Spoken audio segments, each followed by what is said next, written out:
Hello, wonderful audience. Thank you for choosing to spend your time with me. It's a pleasure to have you join us as we uncover the secrets of a side and B-side. The side and B-side are the two sides of phonograph records and cassettes. These terms have often been printed on the labels of two-sided music recordings. The side usually features a recording that its artist, producer, or record company intends to be the initial focus of promotional efforts and radio airplay and hopefully become a hit record. The B-side or flip side is a secondary recording that typically receives less attention, although some B-sides have been as successful as, or more so than, their A-sides. Use of this language has largely declined in the 21st century as the music industry has transitioned away from analog recordings towards digital formats without physical sides, such as CDs, downloads, and streaming. Nevertheless, some artists and labels continue to employ the terms A-side and B-side metaphorically to describe the type of content a particular release features, with B-sides sometimes representing a bonus track or other material. The term B-side carries a more expansive definition in the K-pop industry, referring to all tracks on an album that are not marketed as title tracks. Get ready for a captivating exploration as we unravel the layers of history and their profound significance.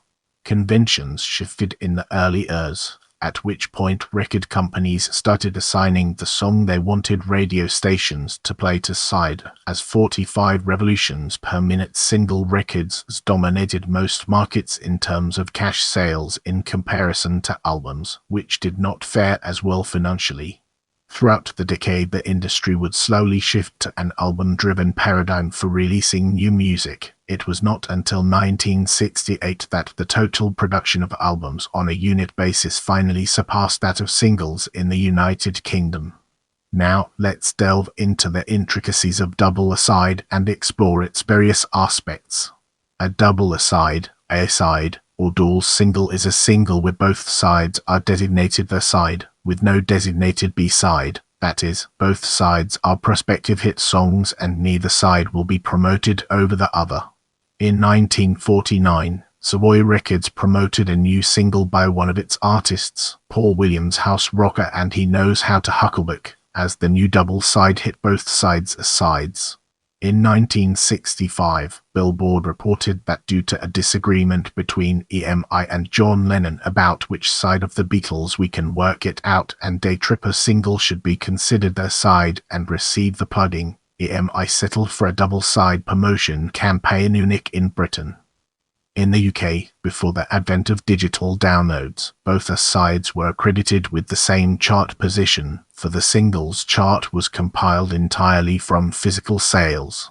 In the UK, the biggest-selling non-charity single of all time was a double A-side, Wings' 1977 release Muller Kinturo Girls' School, which sold over 2 million copies.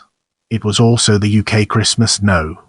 1 that year, one of only 4 occasions on which a double A-side has topped that chart, the others being Queen's 1991 re-release of Bohemian Rhapsody with These Other Days of Our Lives, Westlife's 1999 release I Have a Dream Seasons in the Sun, and the Beatles' aforementioned Day Tripper We Can Work It Out in 1965.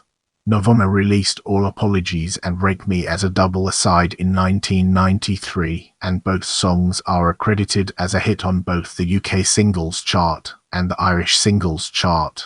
As we progress, let's shine a spotlight on artists with the most top 10 double-side singles and examine its intricate interplay within our topic. Artist number: The Beatles 6, Elvis Presley 5, Ricky Nelson 4, Creedence Clearwater Revival 4. With the foundation laid, let's embark on a journey into BOW.